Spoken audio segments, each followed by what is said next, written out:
얕은 지식만 좀 알려드리자면, 비경화 오일 같은 경우에는 굳지 않는 오일이죠, 말 그대로.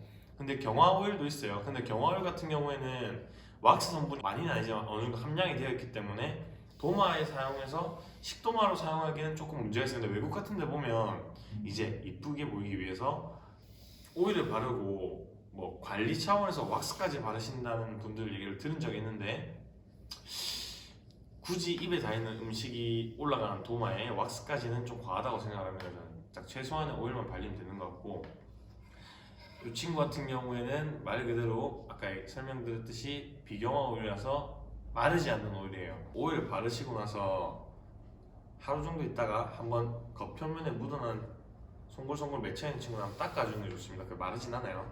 아무튼 오일을 발라주시면 2주 동안 말려주셔야 돼요. 이 나무라는 성질을 가진 친구가 이 오일을 처음 만났기 때문에 충분한 시간이 필요하고, 만약에 뭐 2주 안 됐는데 뭐 급하게 사용하면 어떻게 됩니까? 라고 물어보신 분들 계세요. 그렇게 되면 이렇게 완전히 스며들기 전에 물을 바르게 되면 약간 하얗게 뜰 겁니다. 그러면 뭐 사실은 샌딩을 다시 해주고 오일 바르면 상관없긴 한데, 오일을 바르고 나서 샌딩을 한 거랑 오일을 바르기 전에 샌딩한 거랑 큰 차이가 있어요. 그냥 이제 샌딩을 하게 되면 생기는 나뭇가루들이 불면 날아갑니다. 여기에도 마찬가지로 톡톡 털면 날아가는데, 오일을 바르고 나서 샌딩을 하게 되면 아무래도 이 오일 성분이 여기 스며들어 있기 때문에 나뭇가루 자체도 꾸덕하게 올라올 거고, 그 가루들도 여기서 뭉쳐 있어요. 그래서 저는 이제 오일을 바르고 나서 도마 샌딩을 하는 걸 크게 추천하지 않습니다. 그래서 물을 최대한 피해 주시는 게 좋고, 바르실 때는 약간 손으로 비누로 손 씻을 때처럼 뽀득뽀득 발라주시는 게 좋아요. 오일 바를 때 많이 이렇게 세게 뽀득뽀득 문대줄수록 어떻게 보면 사포질을 하고 있는 거랑 같은 효과를 볼 수 있어요. 그래서 보면 이제 체험 끝나고 이제 오일링 하시는 분들 중에서 한 20분 동안 만지시는 분들도 있는데, 뭐 그렇게까지 하실 필요 없습니다. 한 1, 2분 정도 말려주면 되고, 그 다음에 1, 2차 오일 하시기 전에 항상 나무는 이렇게 땅에 닿여 있으면 안 좋아요. 나무는 잘려 있어도 숨을 쉬기 때문에 수축과 팽창을 하는 거고, 여기서도 마찬가지입니다.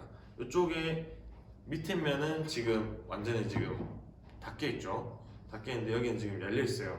그렇기 때문에 위쪽만 숨을 쉬다 보면 나무가 점점 이렇게 휠 거예요, 미세하게. 뭐 여기서 미세하게 휜다고 해서 큰 차이 나는데, 이걸 뒤집었을 때는 까딱까딱 거리겠죠. 그렇기 때문에 도마는 항상 이런 식으로 도마 거리에 걸어 주시거나, 아니면 이렇게 손잡이를 이렇게 벽에다 걸어 주시거나, 아니면 기대 주시는 게 제일 좋고, 뭐 정 그럴 게 없으면 연필이라도 하나 대가지고 살짝 이렇게 띄워 주시는 게 좋아요, 말릴 때는 무조건. 근데 아무래도 처음 오일 발랐을 때 말릴 때는 이렇게 기대 주는 게 제일 좋습니다. 이쪽에도 바람이 잘 통해야겠죠. 그다음에 말릴 때 주의사항 같은 경우에는 2주 동안 말려주시는 게 좋고, 웬만하면 직사광선을 피해주시는 게 좋아요. 세탁기 위라든지 그런 공간 정도 찾아볼 수 있을 거예요. 오일을 바를 때 설명을 조금 해드릴 건데, 이 친구는 어느 정도 바르면 되냐고 물어보시는 경우가 많아요. 근데 부을 때 보면 이 각도를 조금 잘 보세요. 지금 아직 완성된 도마가 아니라서 제가 오일을 바르지 못합니다. 조금 이 정도 맺힐 때, 그러니까 도마로 봤을 때 이 정도 맺히는 양만 살짝 뿌려주시고, 이렇게 보독보독 발라주시면 측면까지 다 발릴 거예요. 뒷면 바르기엔 조금 모자란 양이 될 겁니다. 그러면 다시 조금만 뿌려주시고 이 친구를 또 고루고루 만져주면 돼요. 근데 제가 이제 챙겨드린 도마 오일 양이 충분하기 때문에 여러분들이 생각하셨을 때 좀 덜 해야 되나 더 해야 되나 생각하실 필요가 사실 없어요. 넉넉하게 발라주시고 어루어 만지듯이 오래 이렇게 쓰다듬어 주시기만 하면 잘 쓰면 될 겁니다. 너무 많이 바르면 번들번들거릴 겁니다. 근데 사실상 오일을 딱 바르고 나면 요 정도까지는 아니더라도 여기서 조금 더 이제 광이 있는 정도가 제일 좋아요. 근데 심하게 번들거리는 경우에는 1차 오일에서 2차 오일 할 때 추가로 더 발라줄 필요가 없습니다. 이 나무 자체가 막 발라주고 가만히 놔두면 한 5분 정도 있으면 자기가 처음 설명드렸던 것처럼 최대한 머금을 만큼 머금고 다시 내뱉는데, 그게 콧잔등에 땀 송골송골 맺히듯이 미세하게 올라올 거예요.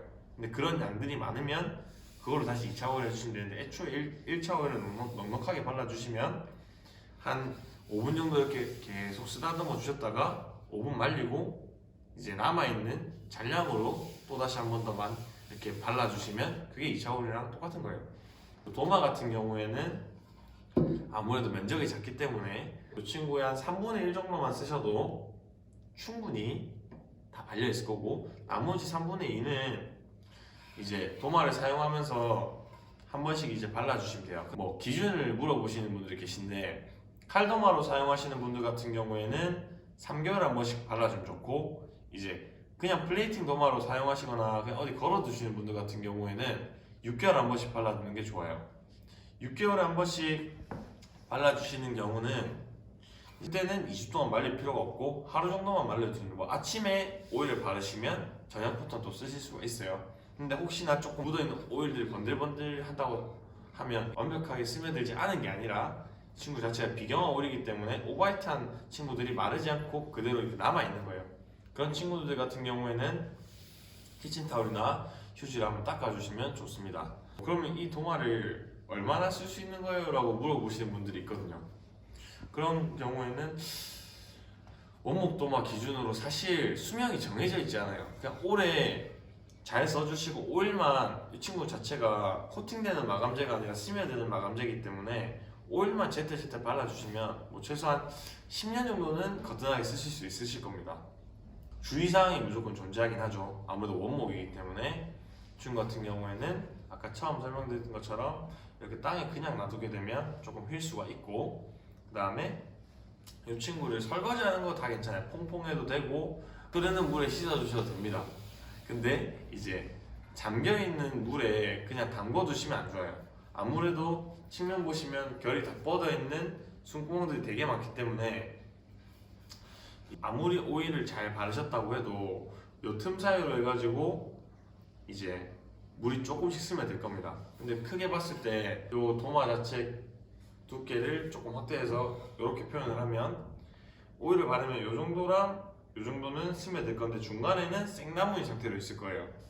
생나무인 상태에 물이 스며들게 되면 뭐 점점 곰팡이가 피기 시작하는데, 당장에 오늘 물이 스며들었다고 해서 내일 곰팡이가 쓰는 게 아닙니다. 시간이 좀 흐르다 보면 한두 달이 지났을 때 갑자기 곰팡이가 가쪽부터 조금씩 쓸어 있을 거예요.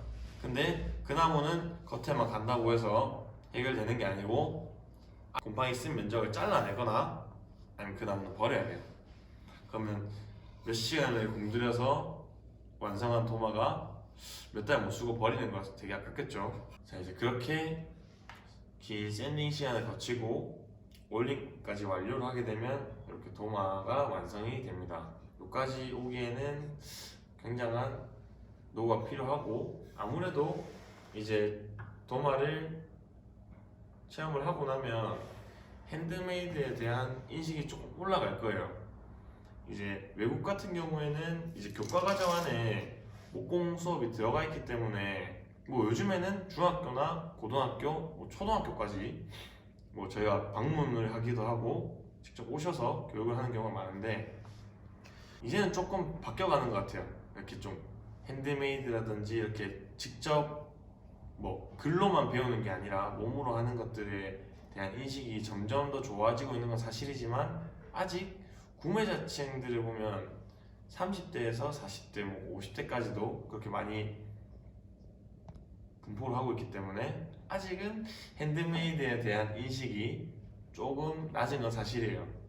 뭐 이렇게까지 비싼 거 도마 하나에 뭐 이게 뭐 10만 원이고 약간 이렇게 할 수도 있는데, 근데 직접 만들어 보시고 하시면 이게 절대 사람의 손이 없이는 완성을 하지 못하는 부분들이 되게 많이 있습니다. 도마 하나를 만드는데도 마찬가지고 가구라든지 그런 것들은 당연하겠죠. 도마를 계기로 조금 더 이제 목공이라든지 이런 핸드메이드 쪽에 종사하시는 분들의 인식이 조금 더 좋아지기를 바라는 마음에서 오늘은 수업을 마치도록 하겠습니다. 이상 화과목의 나윤환이었습니다. 감사합니다.